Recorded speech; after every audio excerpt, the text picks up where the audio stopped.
pagi anak-anak kelas 11 UTKP SMK PGRI 4 Kota Pasuruan. Bagaimana kabarnya hari ini? Semoga kalian semua tetap dalam keadaan sehat. Baik, jumpa lagi dengan saya, Bu Isma, dalam mata pelajaran Otomatisasi Tata Kelola Kepegawaian, yang mana pada pagi hari ini kita akan mempelajari tentang perencanaan karir pegawai. Baik, perencanaan karir dibedakan menjadi dua suku kata, ada perencanaan dan ada karir. Di mana untuk perencanaan ini merupakan rencana yang akan dilakukan pada masa yang akan datang. Selanjutnya untuk karir itu berarti semua pekerjaan yang dilakukan dalam masa kerja, selama masa kerja. Jadi di sini untuk perencanaan karir merupakan suatu proses yang digunakan seseorang untuk mencapai tujuan-tujuan karir dan lajur karir. Jadi dengan perencanaan karir seseorang itu bisa mengevaluasi dirinya untuk mencapai tujuan karir mereka.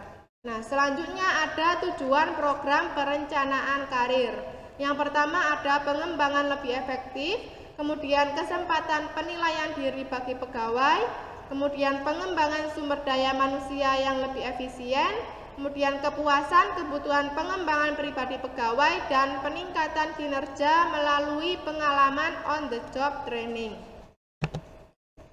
Selanjutnya ada tahap perencanaan karir. Yang pertama tahap penegakan, di mana pada tahap penegakan ini pegawai akan cenderung memenuhi kebutuhan akan rasa aman di dalam tahun-tahun pertama menjalankan pekerjaannya. Jadi ini tahap penegakan berarti awal-awal mereka akan merencanakan karir mereka.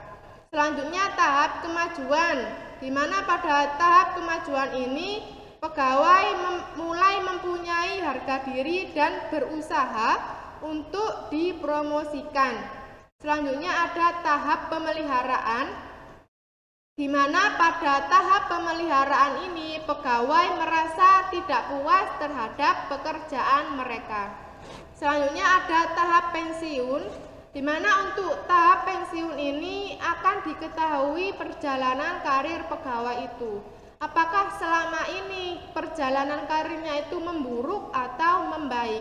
Apabila pegawai itu selama ini perjalanan karirnya itu memburuk, berarti nanti pada tahap pensiun ini dia tidak akan bertahan lebih lama lagi dan mereka lebih ingin mengharapkan pensiun untuk kepentingan-kepentingan yang lain. Selanjutnya unsur-unsur program perencanaan karir. Yang pertama ada penilaian individu, kemudian dilihat dari penilaian organisasi juga. Kemudian ada komunikasi informasi mengenai kebebasan memilih dan kesempatan karir pada organisasi, serta yang terakhir ada penyuluhan karir.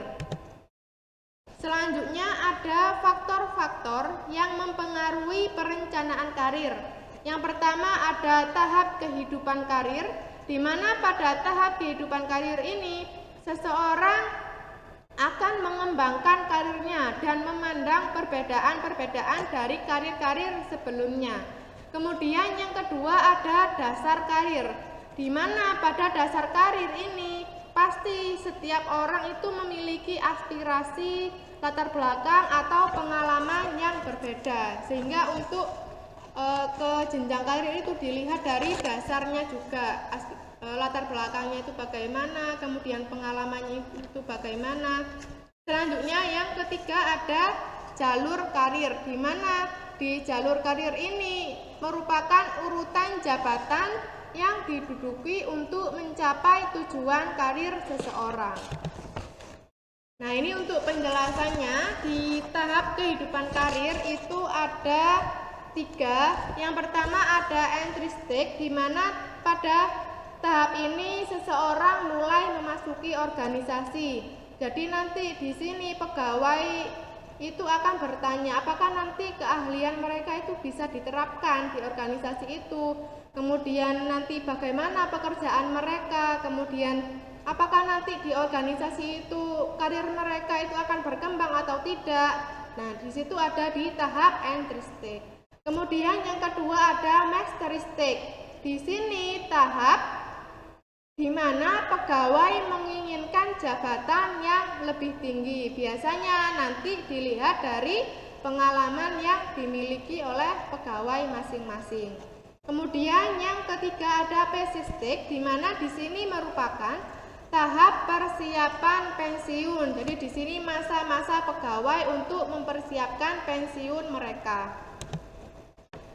Selanjutnya ada dasar karir.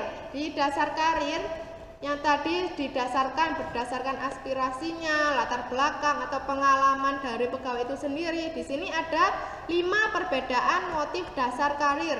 Yang pertama ada kemampuan manajerial, di mana tujuan bagi manajer di sini untuk meningkatkan kualitas diri sendiri. Kemudian yang kedua kemampuan fungsional atau teknis, di mana di sini untuk para teknisi yang akan melanjutkan pengembangan dari bakat teknisnya masing-masing. Kemudian yang ketiga ada keamanan, di sini untuk kesadaran keamanan dari individu pegawai itu sendiri.